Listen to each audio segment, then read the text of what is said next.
पूरा ऊपर से कर। हाँ, तो ये जो है भगवान ब्रह्मा का ब्रह्म मनोमय चक्र। पद्म पुराण के अंतर्गत भगवान विष्णु ने 15 श्लोकों में भगवान ब्रह्मा की स्तुति, भगवान शिव ने 5 श्लोकों में स्तुति। तो द्वितीय जो श्लोक आता है उस श्लोक में विद्या वितताय चक्रिणे नमः, ये जो है संदर्भित किया है इनके लिए, ब्रह्मा जी के लिए। तो इनको चक्रधारी बताया। तो ब्रह्मा जी के पास भी चक्र है, लेकिन वो चक्र उनके उंगली में सुदर्शन की तरह नहीं, उनके हृदय में जो है समाहित हुआ था। तो सतयुग, त्रेता, द्वापर, कलयुग, ये 4 युग होते हैं। सतयुग में धर्म अपनी प्रचुर मात्रा में होता है, यानी उच्चतम शिखर पे होता है, अधर्म ना के बराबर होता है। लेकिन युग परिवर्तित होते हैं तो धर्म कम होता जाता है, अधर्म बढ़ता जाता है। जब सतयुग समाप्त होने वाला हुआ तो जो 88,000 ऋषि थे जो पूरे भारत भूमंडल में यत्र तत्र तपस्या करते, एक जगह नहीं करते, तो उन्होंने एक सभा आयोजित की, एक संगोष्ठी की, और उसमें ये विचार रखा गया कि युग परिवर्तन होने वाला है। आने वाले समय में त्रेता, द्वापर, कलयुग, इस तरीके से युग परिवर्तन होंगे, तो हमको ऐसी कोई पवित्र भूमि प्राप्त हो जाए एक जगह, जहाँ पे हम सभी बैठ करके बिना विघ्न के तपस्या कर सकें। तो बोले ये भूमि हमको सुझाएगा। तो कहा कि हम त्रिदेवों के पास चलें, उनसे बेहतर हमको इस भूमंडल के बारे में कोई जानकारी नहीं देगा। तो ब्रह्मा और विष्णु महेश के पास सभी ऋषिगण जाते हैं, उनसे प्रार्थना करते हैं कि आप हमको कोई पवित्र भूमि प्रदान करें। लेकिन हुआ क्या कि शिव और विष्णु ने कहा कि ब्रह्मा जी सृष्टि के रचयिता हैं, इनसे बेहतर हम भी नहीं जानते पूरे ब्रह्मांड के बारे में, तो आप इनसे प्रार्थना करें। तो ब्रह्मा जी के सामने भी धर्म संकट की स्थिति है। धर्म संकट क्या कि इस पूरे भारत भूमंडल पे अनेकों ऐसे स्थान हैं जो पवित्र हैं, अति पवित्र हैं। उनमें से किसी एक का चयन करना और उसका नाम सब उनके सामने रखना, ये थोड़ा गंभीर स्थिति है। तो उन्होंने अपने हृदय में जो चक्र धारण किया हुआ उसको बाहर आवाहित किया और उससे कहा कि आप इन ऋषियों की जो ये समस्या है इसका निवारण करें। तो वो चक्र चल दिया, लेकिन उस चक्र की गति जो थी वो मन की गति के अनुसार, जैसे हमारी मन की गति होती है ऐसे हो वो चक्र की गति थी। ऋषि जब उसके पीछे पीछे चले तो उन्होंने कहा कि इसकी गति को थोड़ा कम करें। बोले गति कम नहीं हो सकती, इसका मैं विराट स्वरूप बनाए दे रहा हूँ, आप लोग इसी पे आरूढ़ हो जाए, जहाँ पे जाकर के रुक जाए वही पवित्र भूमि आप समझो। तो तीनों लोकों में 14 भुवनों में भ्रमण करता हुआ जो चक्र है इस परिधि में आया आरण्य की। तो यहाँ पे जहाँ आप चक्र तीर्थ देख रहे हैं, यहाँ पे यज्ञ कुंड बना हुआ था, उसमें यज्ञ आहुतियाँ इत्यादि निरंतर हुआ करती थी। धुआं जो उसका था आकाशमंडल में जाता।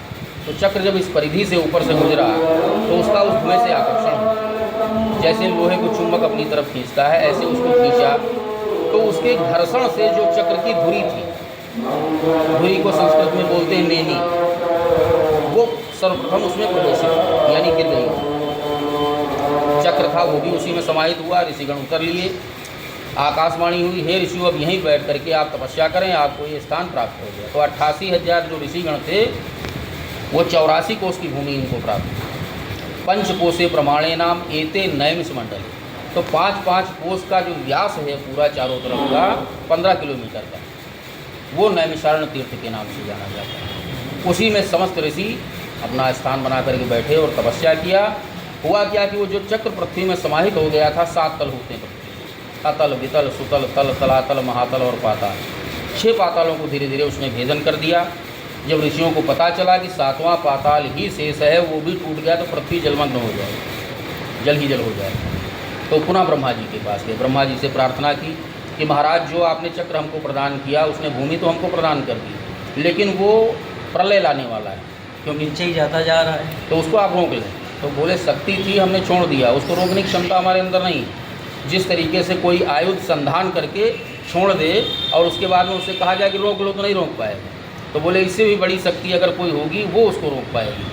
तो बोले हम किसके पास जाएं? बोले आदि शक्ति, जो ब्रह्मा विष्णु महेश तीनों को संचालित करने वाली, आप उनकी प्रार्थना करें, वही आपकी समस्या का निवारण कर सकते। तो माता आदि शक्ति का जब स्मरण किया, प्रकट हुई माता, 6.5 पाताल पे उस चक्र की चोटी को पकड़ करके वहीं पर स्तंभित किया और उसी से जल की धारा निकली जो आज भी अनवरत ये बह रही है। उनका नामकरण यहाँ का माता आदिशक्ति ने ही किया। नेमि धन आरण्य नैमिषारण्य, इस तरीके से इस तीर्थ की उत्पत्ति है।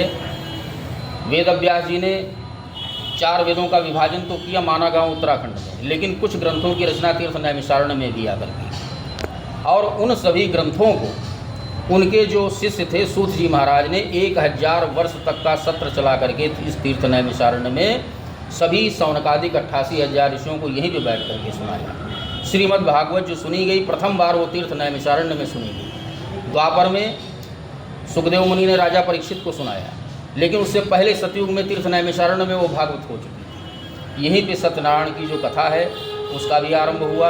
एकदा नैमिषारण्य ऋष्य सौनकादयः प्रपच्छ मुनिः सर्वे शूकं पौराणिकं, ये पहला श्लोक आता है सत्यनारायण कथा में। उसके अलावा महर्षि दधीची ने भी अपने शरीर का दान इसी भूमि पे किया लोकहित के लिए। तो प्रथम जो है इस शरीर का दान करने वाला व्यक्ति इस तीर्थ नैमिषारण्य का ही था, महर्षि दधीची।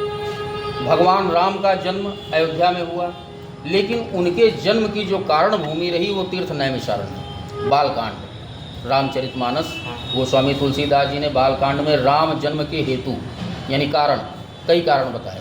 जय विजय की कथा आती है, प्रताप भानु की कथा आती है और मनु शत्रुपा की भी कथा आती है। तो उसके बारे में उन्होंने विशद वर्णन किया है। महाराजा मनु और रानी शत्रुपा ने अपने पुत्रों को जबरदस्ती राजपाट दिया। बरबस राज सुतहि नृपदीना नारी समेत गवन वन कीन्हा, यानी जबरदस्ती राजपाट दे करके वन में चले आए। तो वो वन कौन सा था? तीरथ वर नैमिष विख्याता अति पुनीत साधक सिद्धाता, उतरे जाय धेनुमति तीरा हर्ष नहाने निर्मल नीरा। तो यहाँ पे आकर के सभी ऋषियों से मिले, तीर्थों का स्नान किया। फिर ऋषियों ने कहा कि आप किस हेतु आए यहाँ? आप तो राजा हैं। बोले हम राजपाट त्याग करके आए हैं, प्रभु की भक्ति के लिए, उनको प्राप्ति के लिए आए हैं। तो बोले हम तपस्या करना चाहते हैं। तो कहा आपके लिए पर्णकुटी इत्यादि बना दें। बोले नहीं, हम ऐसे निर्जन वन में ही तपस्या करेंगे। तो पति पत्नी दोनों यहाँ 23,500 वर्ष तक तपस्या की। उस तपस्या के फलस्वरूप ब्रह्मा विष्णु महेश अनेकों बार उनके सामने आए। विधि हरि हर तप देखी अपारा, मनु समीप आए बहुबारा, लेकिन वो अपनी जगह से हिले नहीं, नेत्र भी नहीं खोले।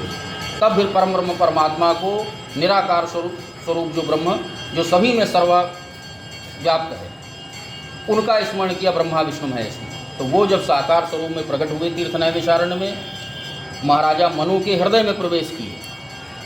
अंदर से जब उनको दर्शन हुआ तो उन्होंने नेत्र खोल दिए। तो जो स्वरूप वो अंदर देख रहे थे वही स्वरूप उनके सामने साक्षात्कार हो गया प्रभु का। तो अति प्रसन्न हुए। भगवान ने कहा वरदान मांगो। तो बोले मुझे वरदान की अब कोई आवश्यकता नहीं रहेगी, आपको साक्षात हमने पा लिया। बोले फिर भी कुछ न कुछ तो मांगना पड़ेगा। तो बोले अगर कुछ देना चाहते तो जो स्वरूप का दर्शन आपने हमको करवाया, जब कभी हमारा दोबारा जन्म हो तो ऐसा ही पुत्र हमको प्राप्त हो। ये नहीं कहा कि आप ही प्राप्त हो। तो भगवान उनकी मंशा समझ गए। बोले एवं मस्तु, मेरे समान दूसरा तो कोई है नहीं, मैं ही आऊँगा। तो यहीं से वो वरदान उनको प्राप्त हुआ। एवं मस्तु बोल दिया। लेकिन उनकी जो पत्नी थी उनसे तो वरदान कहा नहीं।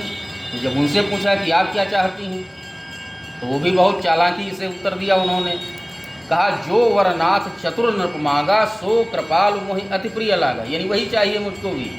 तो उन्होंने कहा एवं मस्तु, आप भी को आप माता कौशल्या के रूप में जब अवतरित होगी और ये राजा दशरथ के रूप में अवतरित होंगे। आपके यहाँ एक पुत्र नहीं 4 पुत्रों के रूप में हम जन्म दें। तो अंशों सहित जो अवतार है भगवान ने लिया, राम लक्ष्मण भरत और शत्रुघ्न। और इस भूमि का ये प्रभाव है कि एक पुत्र की कामना की थी महाराजा मनु ने, लेकिन उनको 4 पुत्रों की प्राप्ति हुई।